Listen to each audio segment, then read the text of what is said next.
Yes, people. Yes, people. So we know the games, or at least 16 games that are coming to GeForce Now in May. And we also know some games that aren't coming effectively, or at least aren't on that list. So there's a lot to discuss today, as ever. So without further ado, I'm going to take the pointy finger. I'm going to hit the titles button.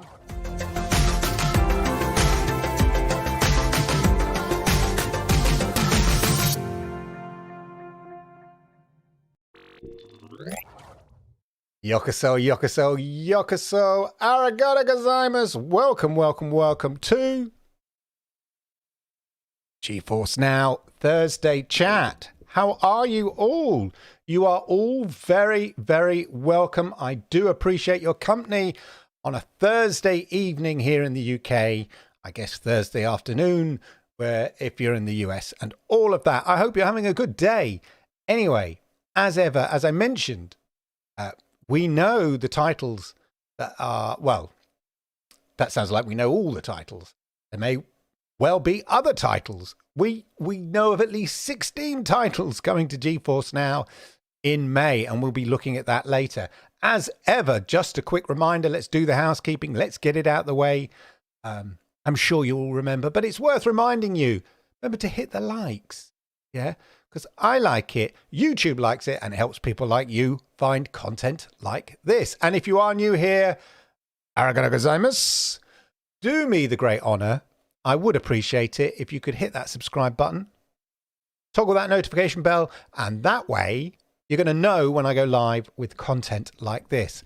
And as ever, we shall be giving away random codes, because that's the way I roll, random priority codes on a first come, first served. Whoever grabs them, if you've not taken advantage of a 3-day priority trial on GeForce Now, ladies and gentlemen, knock yourself out. There is the first code of the day in the chat, ladies and gentlemen. Yeah, there it is.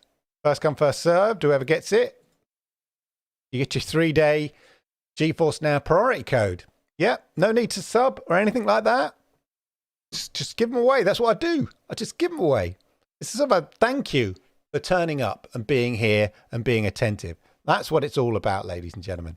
Anyway, as ever, let me know what games you've been playing in the chat, whatever platform, anything you'd like to discuss about GeForce Now and all of that. My phone's pinging. Anything important? Never mind.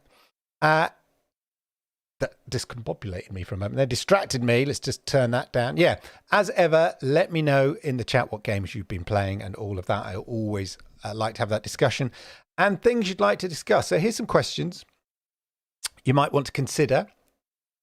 And we'll roll the list of the games coming to GeForce Now in May that we're aware of. Are there any games that you think should be on the list? There's at least one big game of recent, the last week or so, given what day it is. Put 2 and 2 together. One of you can guess what I'm talking about. There is one game that's not on the list. Was that expected? Was that a surprise? Are we likely to see it later on? Anyway, put your thoughts and your comments as ever down in the chat. Let's see who is in the chat. I like to do it for those that are new. What we like to do is you're like the mosh pit, yeah? The early birds here in the chat, you're like the fanboys and girls in the mosh pit. I like to stage dive into the mosh pit, and that's what we're going to do. We're going to check it out. Jerome is in the house. Good old Jerome. Always rely on Jerome to turn up. Thank you. Now, Jerome, I'm fascinated by this game called Skinny and Franco. I have not heard of it. Has anybody else heard of this game? It sounds fascinating. Oh, here it is. Can I play it? Let's just we'll have a quick oh, I've got the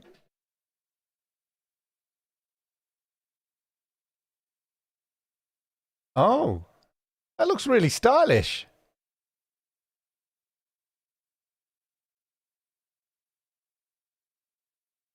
That looks really cool. What's this on? It's on Steam. Is it available on GeForce Now?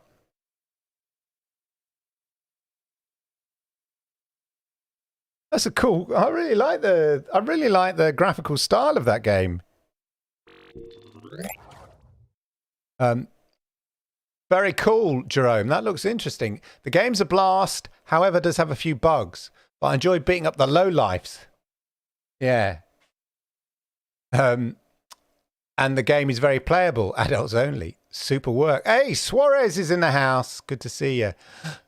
Cloudbuster's excited for Gollum. You know, I am. As soon as I saw the trailer for it, and then I realized that you were controlling Gollum and the way he walks and stuff like that, and then has to sort of, you know, there's kind of puzzle element in there and that kind of,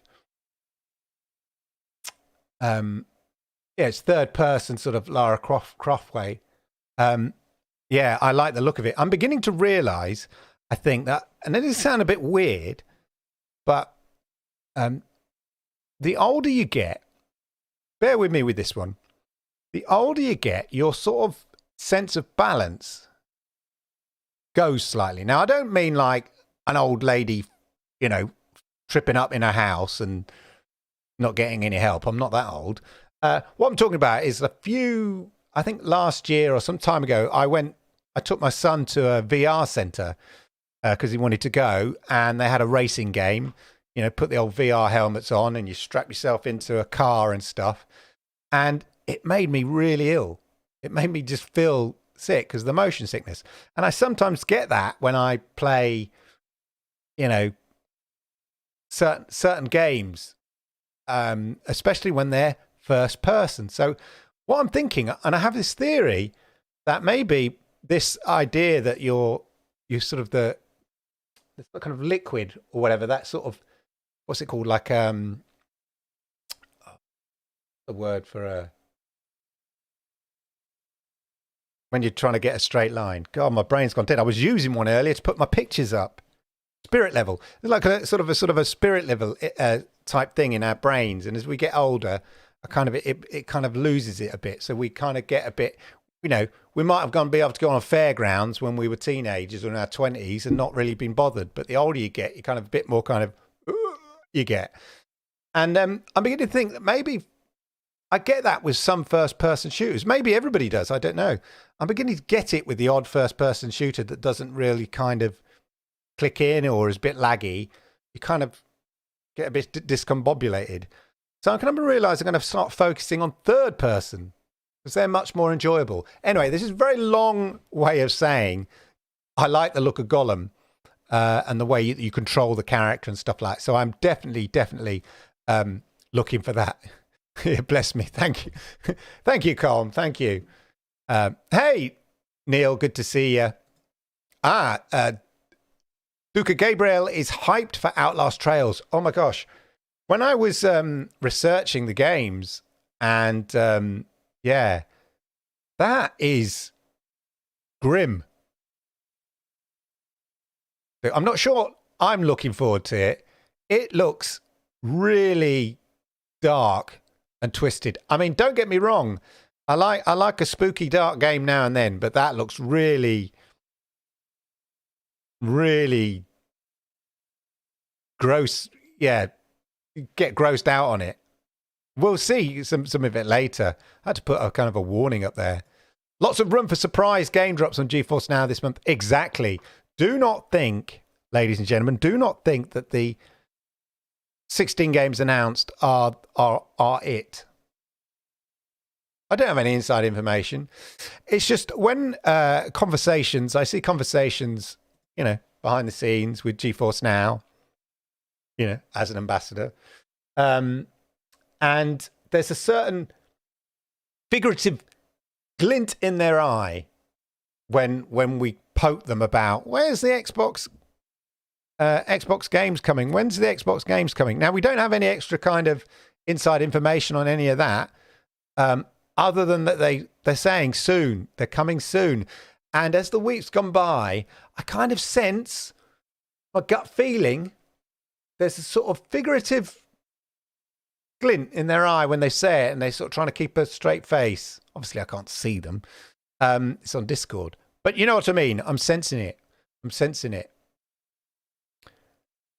Hey, Rabbi Henriksen, how are you? Hello. Good to see you.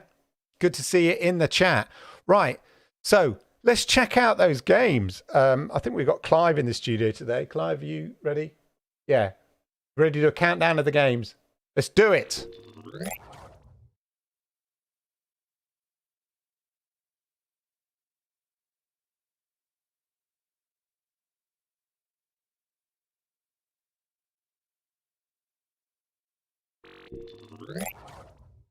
Thanks, Clive.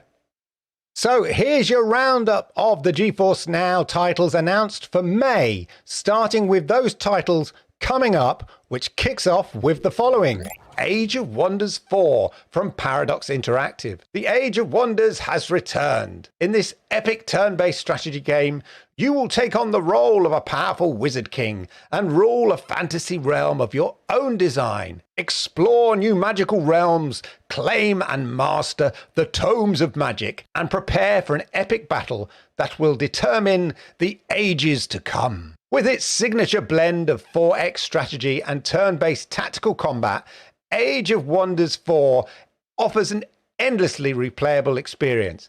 Each game is different, and each decision you make will have a profound impact on the world around you. So, what are you waiting for?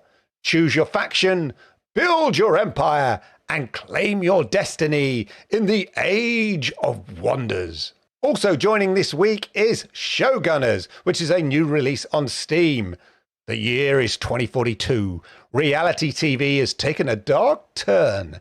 Now, instead of competing for love or money, contestants are competing for their lives. You are one of those contestants on Showgunners, a new reality game show where contestants must survive a dangerous urban environment packed with traps, confounding puzzles, and heavily armed psychopaths. The game is played in turn-based combat, and each level is handcrafted for maximum entertainment. If you can survive all 10 levels, you'll win the prize of $1 million. But be warned, Showgunners is not for the faint of heart. The traps are deadly, the puzzles are mind-bending, and the psychopaths are ruthless. If you want to survive, you'll need to use all your skills and cunning. And then for the rest of the month, there's this lot. Starting with Occupy Mars, the game, which is a new release on Steam on May the 10th. Mars is cooling. Will you answer? In this highly technical open world sandbox game, you'll have the chance to survive and colonize Mars. Build and upgrade your base, discover new regions, conduct mining operations, retrieve water, generate oxygen, grow crops, and fix broken parts. The challenges are endless, but the rewards are great. Can you build a sustainable colony on Mars? The fate of humanity depends on you. Yes, you, Trevor. You, I'm talking to you. TT Isle of Man Ride on the Edge 3. Another new release on Steam on May the 11th. The Isle of Man Tourist Trophy is the ultimate test of speed, skill, and courage. It is a race like no other, with riders competing at speeds of over 200 miles an hour on a course that's over 60 kilometers long and includes 264 bends. The race is so dangerous that it's claimed the lives of over 250 riders, but that only adds to its allure. The game includes all the official content of the latest TT, so you can experience the thrill of the race for yourself. You can choose from a variety of riders and bikes, and you can customize your settings to make the race as challenging or as easy as you want. So what you're waiting for, strap on your helmet and get ready for the ride of your life. Far Cry 6 comes to Steam on May the 11th. It's an action-adventure first-person shooter video game, of course, developed by Ubisoft. It's the 6th main installment in the Far Cry series and the successor to 2018's Far Cry 5. In Far Cry 6, players take on the role of Dani Rojas, a guerrilla fighter who must overthrow the dictatorial regime of Anton Castillo, played by the great Giancarlo Esposito. In Yara, a fictional Caribbean island nation, players can choose to play either as a male or female Dani, and they can customize their appearance and abilities. The game features a variety of weapons and vehicles, as well as a variety of side activities and challenges, and of course, a pet crocodile. Far Cry 6 was generally well received by the critics when it launched for its gameplay, graphics, and of course Giancarlo Esposito's performance. Tin Hearts, which is a new release on Steam, was delayed from April, and Tin Hearts is a puzzle adventure game that will take you on a journey through the magical world of a genius inventor. Guide a troop of mischievous tin soldiers through a series of whimsical and inventive contraptions and solve increasingly elaborate puzzles to unravel the emotional, thought-provoking world of Albert J. Butterworth. With its charming art style and heartwarming story, Tin Hearts is a game that will stay with you long after you finish playing. So what you're waiting for? Why don't you fire it up when it gets launched? Another new release on Steam in the shape of the Outlast Trials. This is not for the faint-hearted. Look away now if you're a bit squeamish. The Outlast Trials is a horror game where players must survive a series of deadly experiments.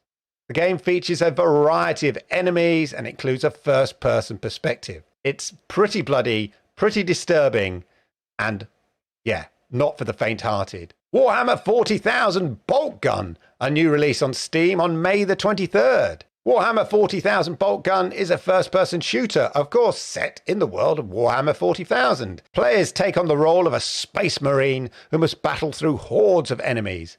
With an old-school Doom-type vibe with its pixelated graphics set in a Warhammer universe, this is one for old-school gamers. Blooming Business Casino, new release on Steam May the 23rd.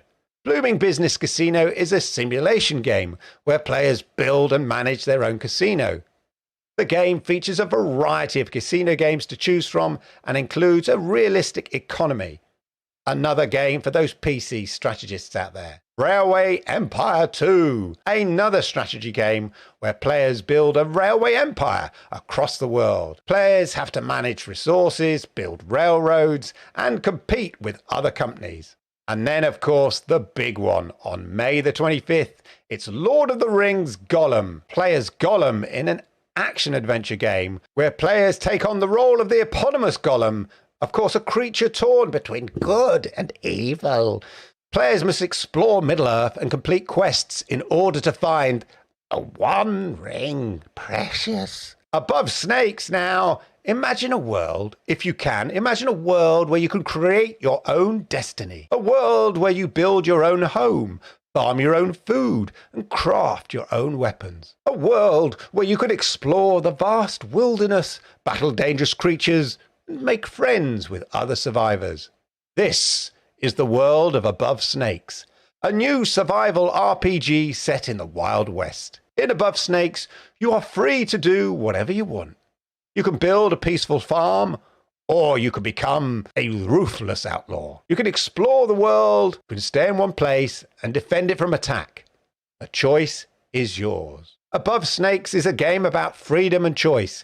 It's a game about survival and adventure, and it's a game about creating your own story. Step into the world of Above Snakes. Start your adventure today.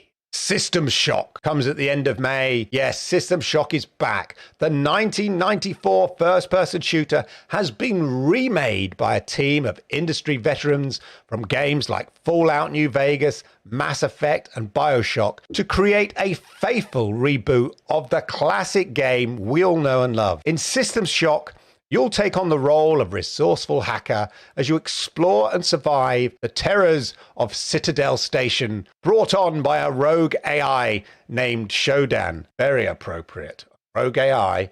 The new developers have been collaborating with the original developers of System Shock 1, understanding what they would do differently, what they would keep as the same, and this has helped them refresh a classic in ways the original developers would have if they were making it today. So, if you never played it first time round, or weren't even born then, here's your chance to dive into this classic, revived FPS. Conqueror's Blade is a multiplayer online battle arena. Yeah, it's a MOBA game where players lead their army to victory in large-scale battles. Players must choose their army wisely and use their skills to defeat the enemy. Become that warlord in this massive online and free-to-play game. Lawn Mowing Simulator. You know what I hate? Lawn mowing. And that's why my backyard is decorative gravel. But if you love mowing the lawn, Lawn Mowing Simulator is a simulation game where players mow lawns, trim hedges, and more in a variety of beautiful locations. Players can choose from a variety of lawn mowers, all the joy and attachments, and they can customize their lawn mowing experience. Patch quests next.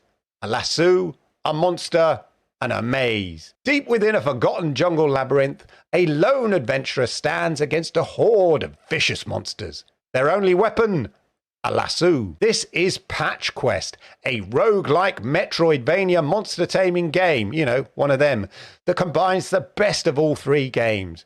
With its fast-paced action, challenging gameplay, and vast monster collection, Patch Quest is a game that will keep you coming back again and again. You play as an adventurer who must explore a dangerous labyrinth in order to find a way out. Along the way, you will encounter a variety of monsters, each with its own unique abilities. You'll need to use your lasso to capture these monsters and tame them to your side. With the help of your new friends, you'll be able to overcome the challenges that lie ahead. And finally in May, we have The Ascent. Rise up and fight for your district. The Ascent Group, the mega corporation that owns you and everyone else in the district, has just collapsed. Now, rival corporations and crime syndicates are looking to take control. You must rise up and fight for the survival of your district. Embark on a new mission to find out what started it all. As you fight for your district, you will uncover the truth about the collapse of the Ascent Group.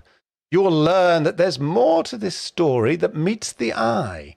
The fate of your district is in your hands. Will you rise up and fight for your home? Or will you succumb to the forces of evil? The Ascent is a solo and up to 4-player co-op action shooter RPG set in a vast cyberpunk world. With its stunning visuals, intense action, and engaging story, especially with RTX on, The Ascent is a game you will not want to miss. So, as ever, what are you waiting for? Pick up your weapons and start fighting for your district today. So there you go. That's the roundup of games coming to GeForce Now in May. Let us know in the chat whether you think we'll see the Xbox PC games. We're told they're coming soon. So put your thoughts down in the chat. And of course, also let us know which of those May games excite you, if any at all. And on that note, it's back to the wonderful Clive in the studio. Clive, back to you.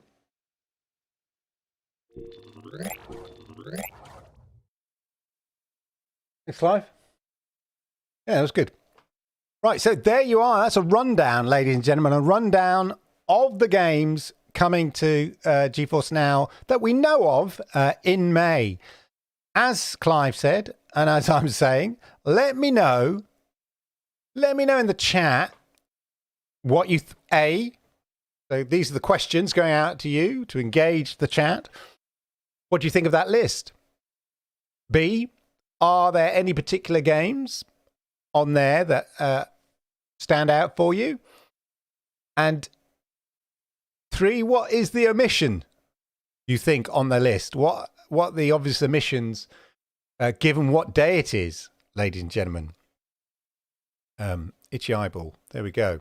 Anyway, put it down in the chat and let me know, ladies and gentlemen. I'm always curious to sort of take the pulse of the nation, as it were. Not that the nation is watching, but you were watching, and you're important. The opinion leaders, yeah, the bright, intelligent people who know which podcast to watch and sit, because they know that they will be informed, educated, and entertained, ladies and gentlemen. That's why you're here.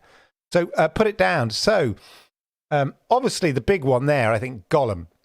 I think that's a big get, and it's an example of a big IP that's sort of owned by a middle-ranking, or licensed by a middle-ranking publisher, and that's how these things end up on GeForce Now, because the sort of those middle-range publishers don't really have an issue of being on GeForce Now, unlike the bigger publishers. They're kind of a bit more selective. So, for instance, it is, after all, may the 4th be with you.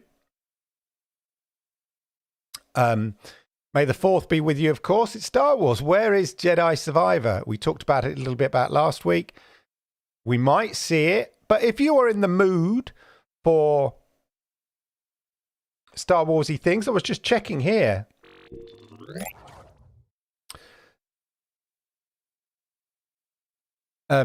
This old Battlefront is available on GeForce Now. I remember Battlefront 1. I thought it was a great game. DICE make great games, and it really feels like authentically sort of like a Star Wars game.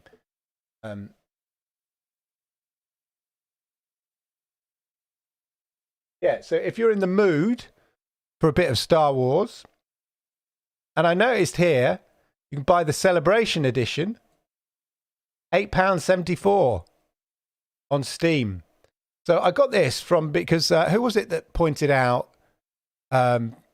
putting, was it Colm or Suarez? Putting a letter just shows you how many kind of interesting gems. Here we are. It was Colm. Yeah, in the GFN search, it shows how big the library is. Well, I went to, here, if we go to, what I didn't realize here, that somebody's put together a list here, a group with nearly 7,000 followers here. That's interesting. And I've just hit following, and it basically lists out GeForce Now friendly games, which is quite useful.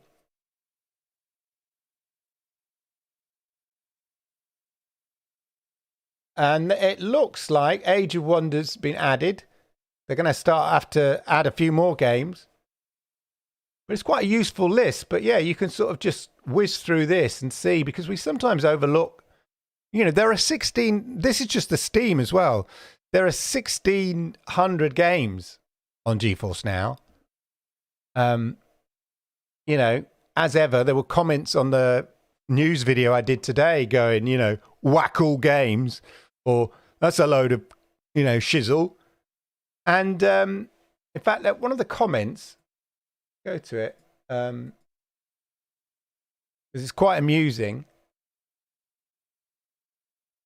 That's me. I can't watch me. We'll fall into the matrix. Don't want to watch me now.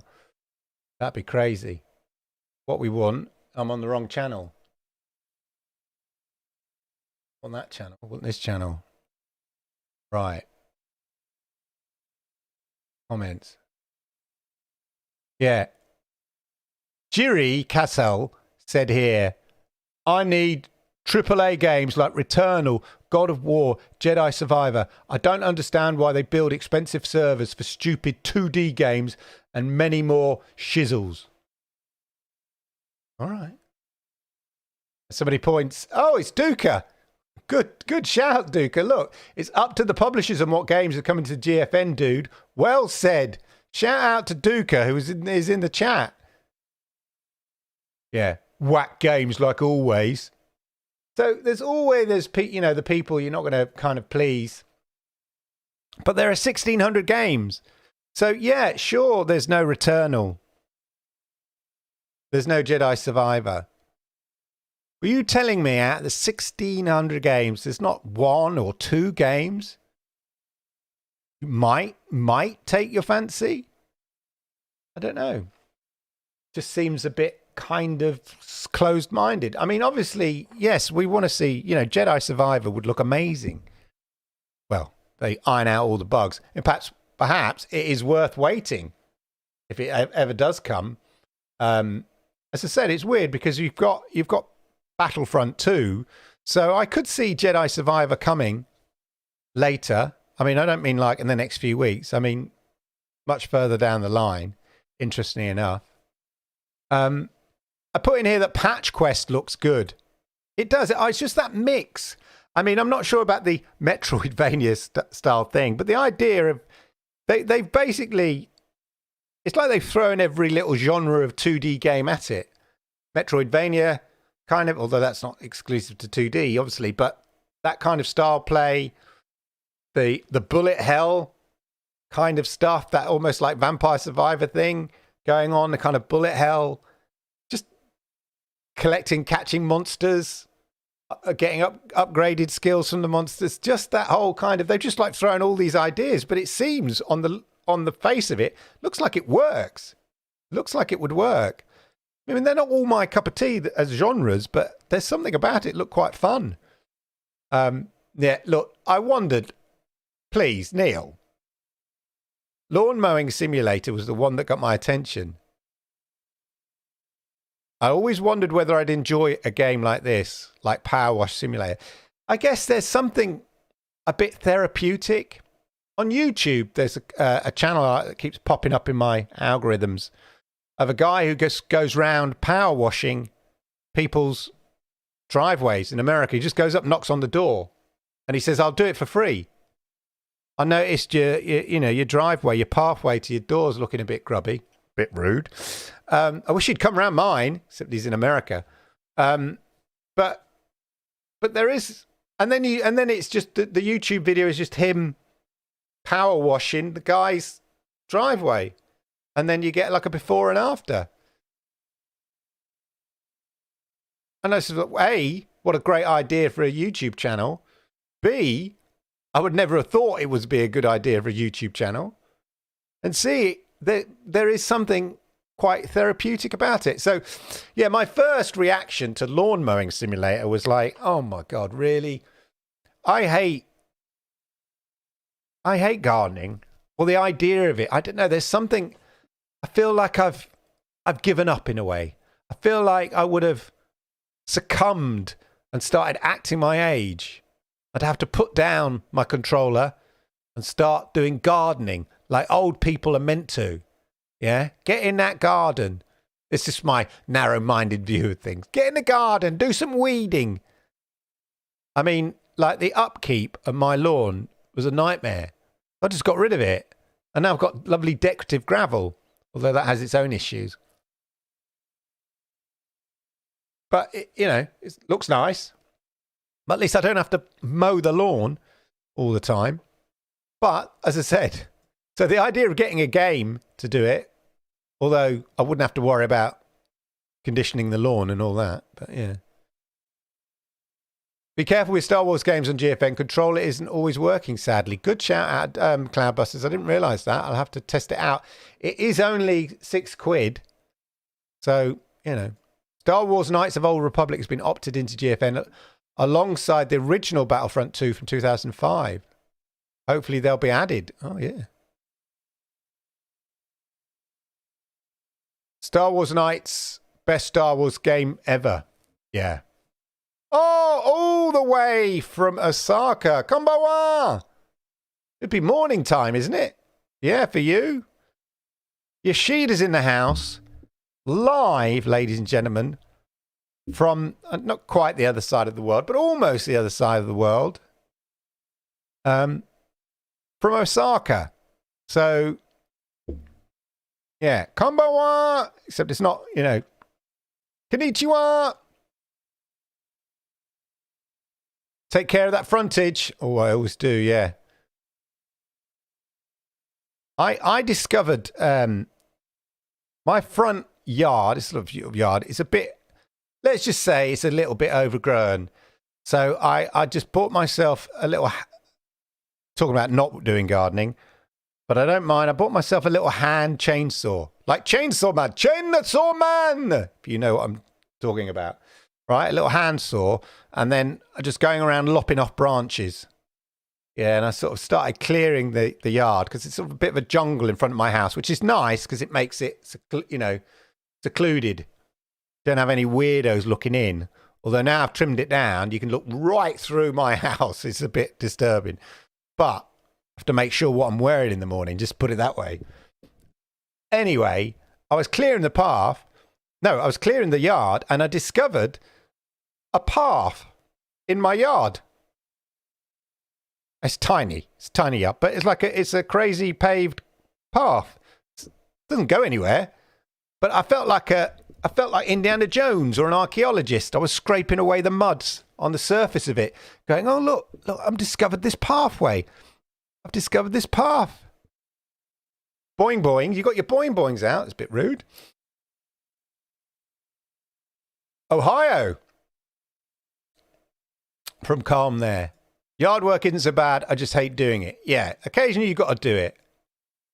Ron Slush is here for the May Stadia Pro Games. Of course. Do you know, back in, was it 2021?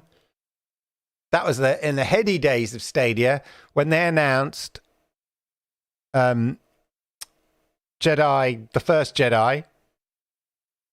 That was a big, around about May as well. It was, I think it was 4th of May, around about that. That was a big moment. That was one of the highlights, I think, in Stadia's short and checkered life, wasn't it? When they announced the first Jedi title for Stadia. And I must admit, I had a lot of fun playing that through. Anyway. So, as I said, I didn't realize there's these groups on Steam. I'm not a PC Master Race guy. I'm only getting into Steam now because of GeForce Now. I'm building up my little library thanks to GeForce Now. But yeah, that lists all the GeForce Now friendly games. So if you ever kind of a bit fed up with this week's releases or any of that, maybe just go back and have a look, because they're always having sales. And you never know. Just go through. There are so many games that got opted in, or certainly not opted out back in the day, that obviously they don't promote because they were added ages ago. But you might find some gems, some indie gems and stuff like that. So it's always worth checking out. Always worth. Yeah, it was on May the 4th. That definitely was a Stadia highlight. Hey, Clive, do you think there's a need for a cloud direct controller like Stadia Luna for GFN? And do you think one will come? No, I don't. I think the thing about GeForce Now is that the raison d'etre of NVIDIA, okay, bear in mind it's NVIDIA, is they just want people to play PC games. Yeah? They don't mind. They really don't mind whether you play PC games via GeForce Now or you play PC games on your PC. So their cloud service offering is just about making PC games available to people who can't necessarily afford to buy a big gaming rig or anything like that. That's what it's about. As long as people are playing PC games and effectively using NVIDIA graphics cards, etc., whether it be on local PCs or via the cloud, they're happy. So it's slightly different, whereas Stadia, and to a certain degree Luna, they've set themselves up as not peripheral services or additional services like, you know, Xbox, xCloud and stuff like that, which is sort of like a side service. Stadia set itself up to be a new thing, you know, to be a console in the cloud with everything integrated.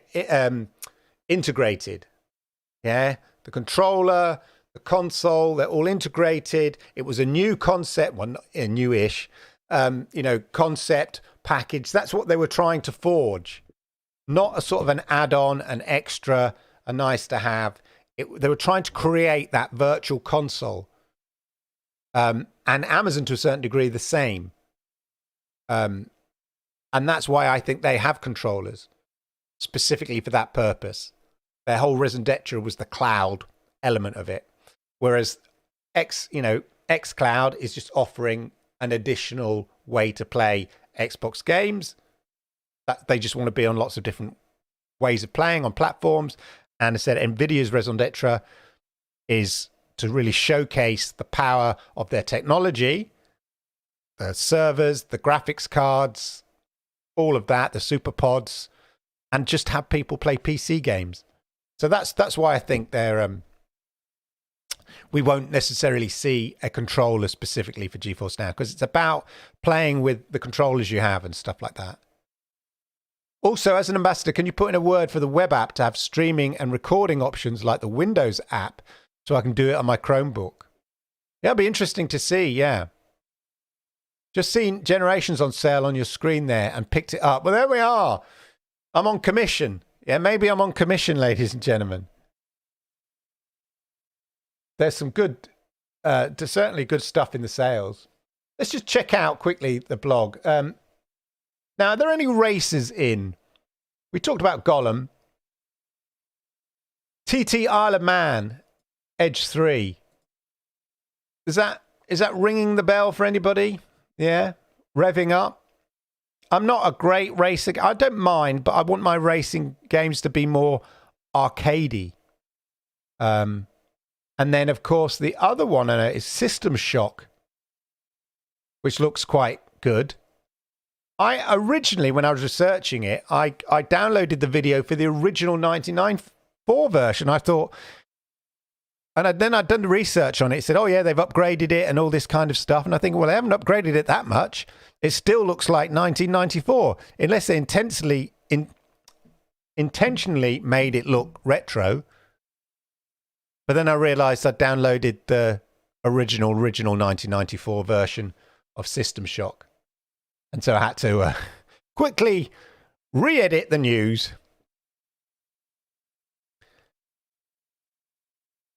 Caseball. Oh, yeah, Caseball, cloud gaming is absolutely amazing, especially DFN. But until the big publishers get on board, it will struggle against... Exactly. The CMA highlighted this in their paper and now demand that all. Exactly. UK games need to be freely available. Exactly. That is, in fact, I mean, for all the brickbats thrown at the CMA, that is the issue, isn't it? If you've got a giant, the publishers are giant gatekeepers. So the Take-Twos, the EAs, Activision, Activision Blizzard, they're a massive, Ubisoft are massive gatekeepers. Now, Ubisoft has is a bit more open-minded, fine. But yeah, in order for cloud gaming to succeed, you need access to the catalogs. You need access to the games. And the CMA, I think they did point out they highlighted effectively that Xbox has a massive advantage. They have access to the games in a way that a new entrant to the cloud gaming market would struggle to get, as Stadia proved. Stadia had to spend a fortune in those early days just to convince publishers to bring games to the platform, just to get it going. That's how much it cost. And in order to justify that investment, they needed the games to sell and to get the right number of subscribers to hit certain targets so that they could reinvest. And eventually you get to a point where you'd like to think the publishers are bringing their games because the market's there. Clearly with Stadia, it wasn't. And, there you go.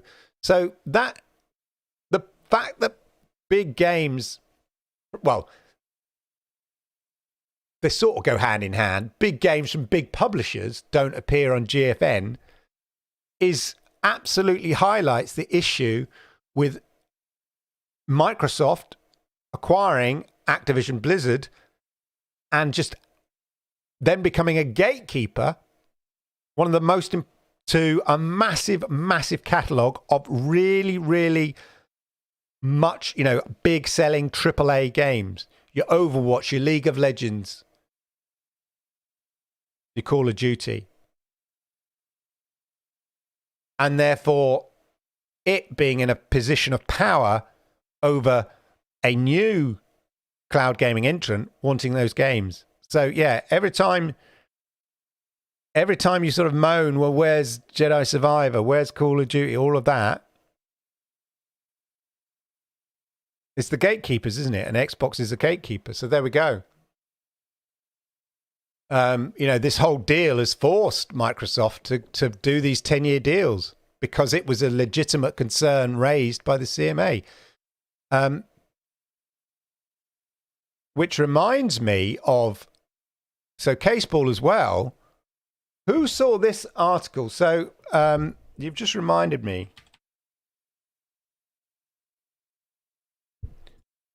So the guys at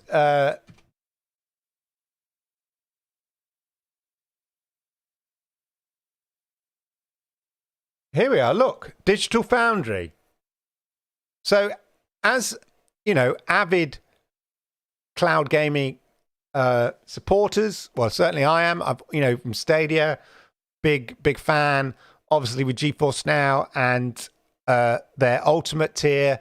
I mean, as my 25,000 viewed video explains, mind blowing, and I still see in tweets and stuff people go, when they're talking about the CMA and cloud gaming and ACE, people going, yeah, but cloud gaming sucks. It never works. It won't work. And it's still, you still see that, and it just think you have clearly never played GeForce, used GeForce Now Ultimate, because trust me, it'll blow you away.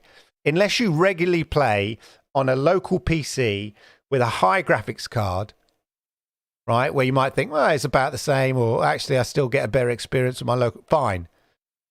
But when cloud gaming is on a par with or better than the current generation of consoles, which has been proven by GeForce Now Ultimate, it works. Anyway, the master race high priests that are Digital Foundry wrote an interesting article here. We were arch skeptics for years, but cloud gaming can work. Who can remember when they tested Stadia, and they didn't have an internet connection, so they drove up a mountain, whatever, to get 5G or something like that, and you just think, what? It was so unprofessional. It was almost like they wanted it not to work, so that Google had to intervene and say, that's really weird, the experience you're having. Let us come and have a look.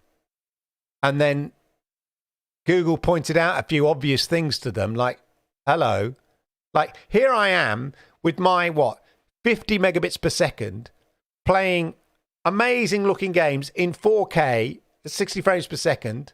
Yeah, like Division 2, looking amazing on my big LG TV on Stadia.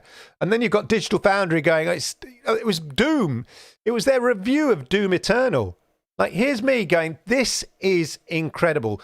Doom Eternal on Stadia looked and played amazing. It wasn't 4K, Clive. It was like 1800K. Like it was 2.5K, upscaled to 4K. It looked amazing.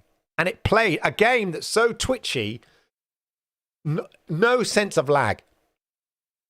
GeForce Now, and Digital Foundry played it, and they hadn't set it up right. I don't know what they were using, whether they were sending it down a copper wire or something. It was embarrassing. For a tech authorities, it was embarrassing. And Google called them out for it, and then they went back and went, oh yeah, we hadn't done this or we hadn't done that. And you just think, yeah, really, think about it. It's common sense. If I can get Doom Eternal playing like a dream in 4K, 60 frames per second on Stadia with, as I say, with average of 50 megabits per second internet, you, a professional outfit with probably gigabit speeds that you should have, and if you don't have, why are you testing it? Anyway, it's embarrassing. Anyway, years later,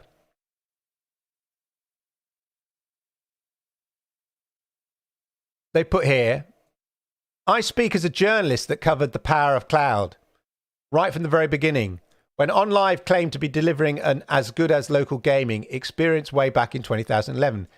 It couldn't possibly work, I said. it did work. Of course, in that a functional gaming experience was possible, but the lag was terrible and the image quality even worse. By the standards set by OnLive back in 2011, it would never replace local gaming. And that's still the perception even today, because people haven't tried it. Or if they have, they don't have the right setup. The thing is, assuming that the CMA had paraphrased Microsoft's rival correctly, I think this opinion has some weight. Anyway, a lot has changed, blah, blah, blah. It's only really NVIDIA that has delivered a system that can be said to have addressed the issues. And yes, a lot of that is down to more powerful GPUs, alongside an incredibly robust and dogged approach to relocating and mitigating latency along the end-to-end pipeline. Check out Cyberpunk 2077 RT Overdrive on GeForce Now RTX 4080 tier, and not only are you seeing an experience that may well represent the next generation of consoles, you're also getting perfectly reasonable latency. With a mouse and keyboard, you can feel the difference in response, but it's subtle. Move to controller, an inherently laggier form of input, and you'd be hard-pressed to tell. Now, this is talking as relative. He's talking relative to playing on what they normally do is testing on high-powered PCs. Yeah?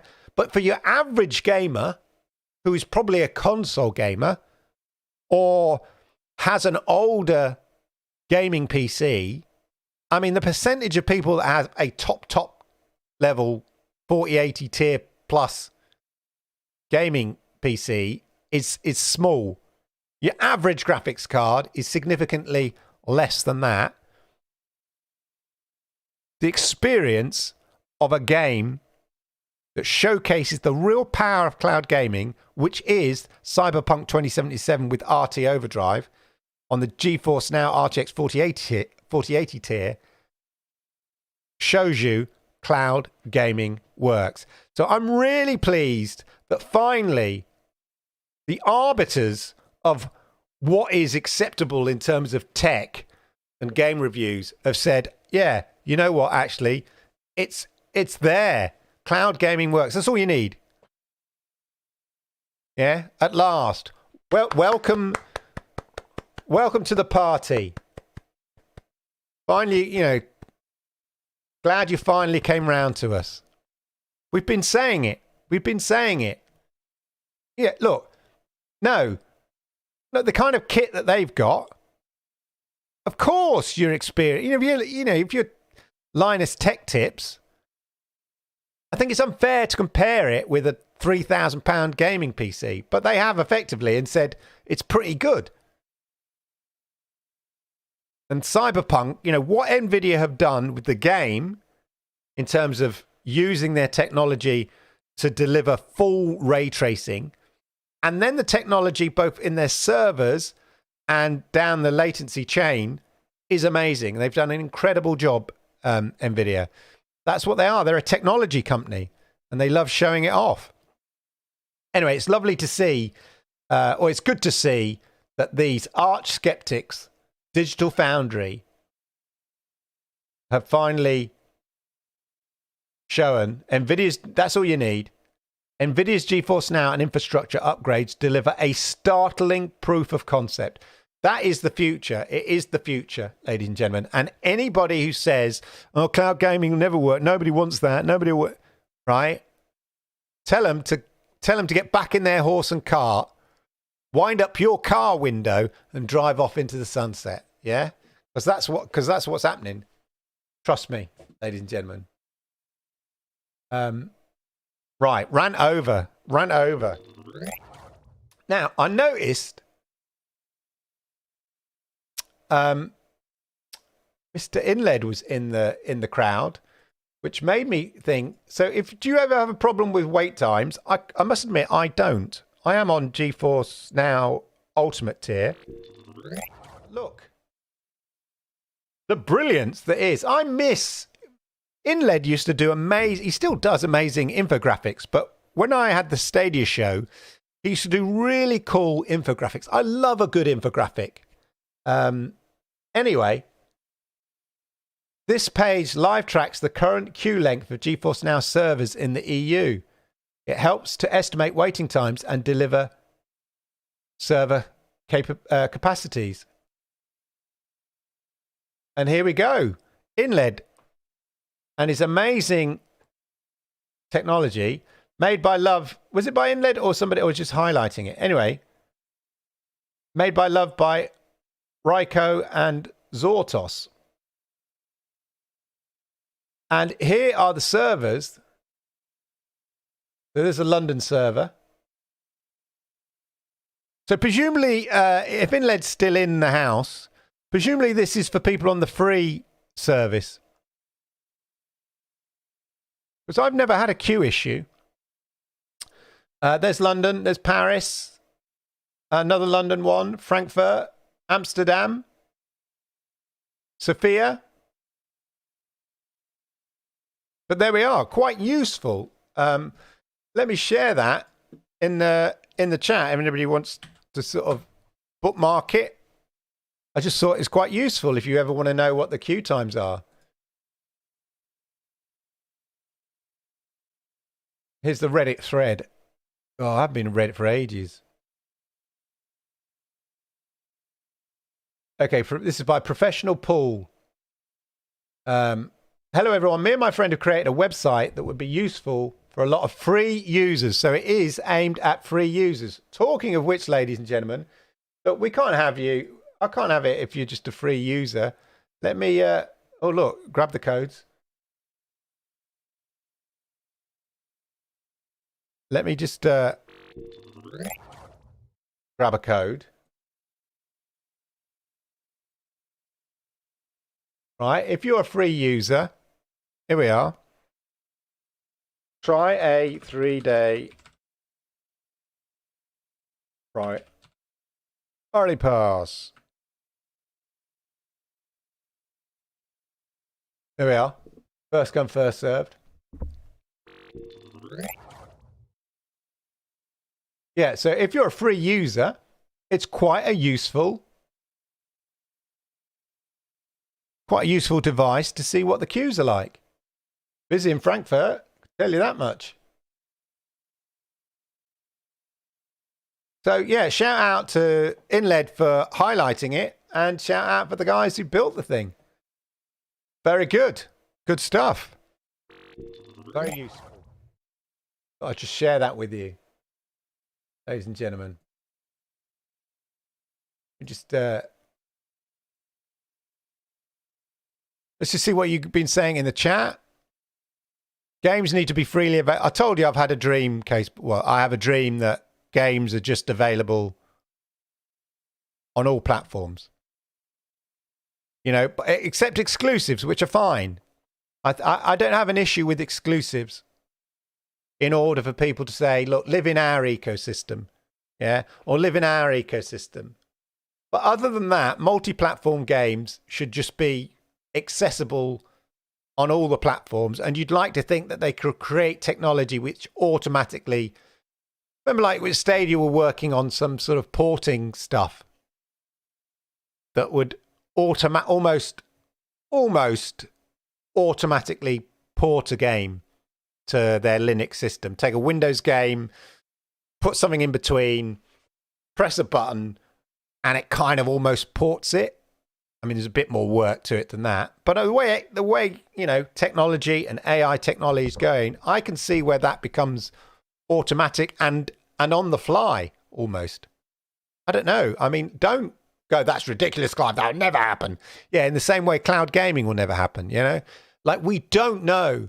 I watched some archive footage of Arthur C. Clarke, and someone asked him about predicting the future. And he said the trouble is, if you try to predict a future, in 50 years, what you've said will either look really, really conservative, yeah, in 50 years, because we've no idea where technology is going, or your ideas would be so outlandish, nobody would believe you. And yet, they probably would end up being true. So as a sort of a futurologist, that's the dilemma. You predict the future based on your present. Nobody predicted, smartphones. I mean, maybe personal devices, but not quite in the way that kind of happened. And then the kind of apps that came from that and created a whole culture of social media. Nobody predicted that. You know, they predicted flying cars, and I keep seeing the prototypes everywhere, thinking that'd be cool. You know, flying cars in the 1930s and 50s and 40s sci-fi. No. You know, the Jetsons is just a kind of projection of the 1950s. So predicting the future based on the current is really difficult to do. I saw this AI expert saying, he's recently left Google. I mean, you know, he said because he wants to talk about AI. He doesn't have an issue with Google. He thinks the way that they're addressing these things is good, but he just wants to talk about it and look at it. And he was saying, you know, this is the guy who's considered the godfather of AI. He was saying that if you'd said to him, you know, 10 years ago, do you think we're anywhere, you know, close to artificial general intelligence? He would have said, yeah, not for another 50 years. Like about 5-10 years ago, he would have said, that ain't happening for another 50 years. Now he goes, you know what? This could happen in the next few years now. Changed my mind completely. The way things have, you know, technology is kind of sped up and expedited itself and exponentially increased. So it's quite interesting when experts like that kind of go, oh my God, I thought this wouldn't happen for 50 years. Now actually it's happening tomorrow. It's happening on Wednesday. So there we go. Also, are any real gamers looking forward to playing a game for Microsoft games that they probably own? Interesting. I think it's anti-competitive to buy timed exclusives or just exclusives in general. Well, what I would say is, I think developing exclusives, if you pay for them from the get-go, I don't have an issue with, because it's just like Netflix or, you know, Amazon or whatever, creating your own games so that you live in their ecosystem. I don't really have an issue with that. Going to an existing game in development, maybe, or a game that's due to release on multi-platform and then taking a timed license. Yeah. In principle, I don't have an issue with exclusives. If a company's paying for it, any mergers going forward will need to be very cloud friendly. Over to you, Activision, Take-Two, Sega. Exactly. It's interesting because I was reading an article about the CMA, and the CMA have been granted some even more powers. So when the UK came out of Europe, the CMA suddenly had more power, because previously they would have been overruled by the European Court, something like that. So coming out of Europe, they were given more power, and so they realized that, and they want to up their role in the Competition and Market Authority's sort of position, global position in the world. They want to be on a par with Europe and the FTC. So this is UK CMA, want to be on a par with Europe and the FTC. And I think this Activision Blizzard deal is them flexing their muscles. And now the UK government have granted them even more power over the tech sector. And the way to flex your muscles is to take on big tech. We've seen it with the EU, and we sort of see grumblings of it in the FTC. So, yeah, it's going to be difficult, any big new tech mergers, I think. I mean, look at Google having to pay. Yeah, and I quoted about Facebook were forced to sell. People saying, oh, they should cut out the UK market. The CMA forced Facebook to sell Giphy. So Facebook bought Giphy. The CMA challenged it, and then they forced, even though it's a global deal, CMA forced them to sell it. So, you know, not to be underestimated. You mean when they hit? Yeah. I might buy Halo. I don't know. But yeah, no, it's a good point. But then it makes it makes people who are new or into the market maybe consider and think about GFN if you've got, you know, Halo and whatnot on there.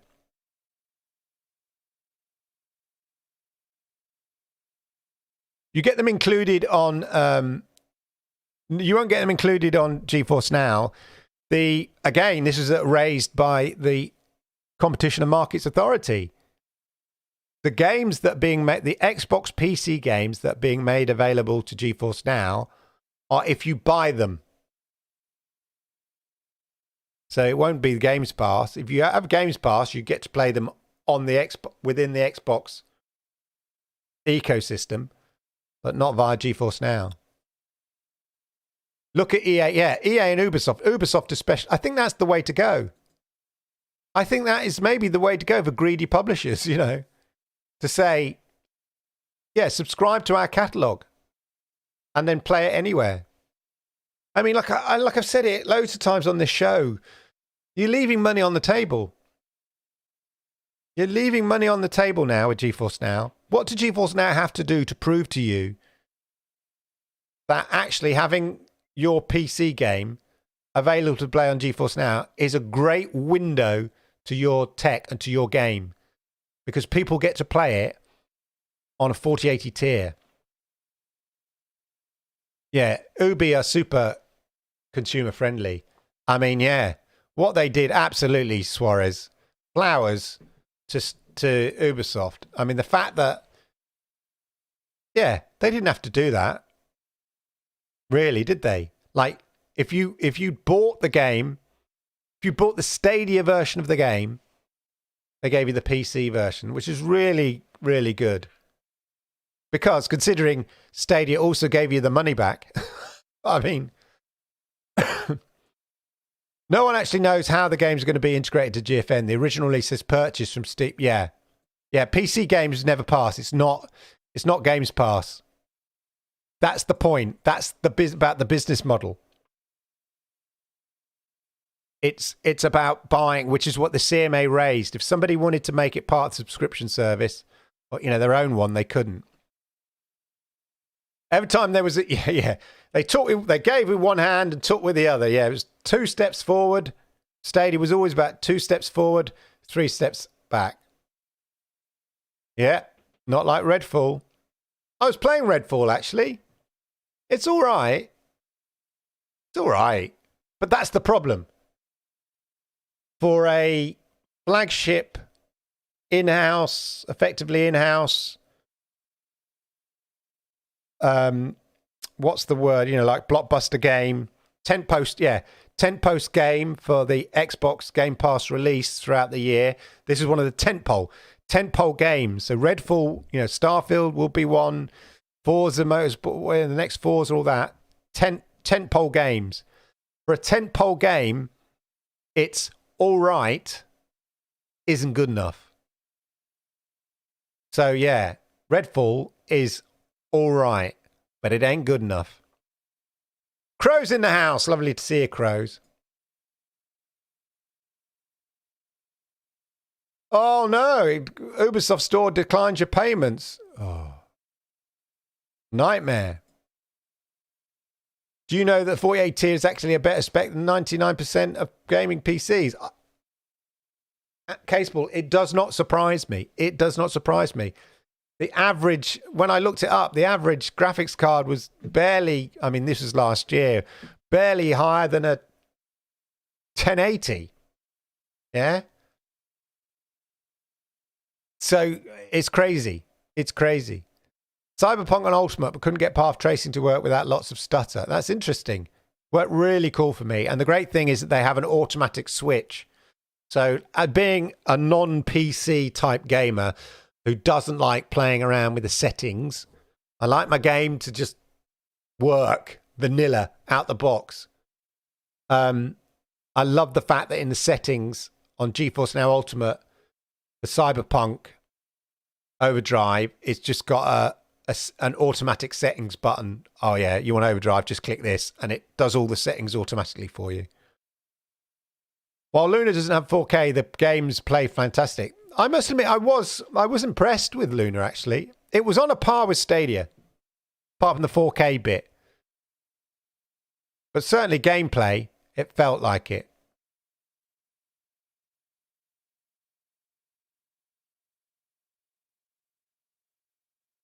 Yeah.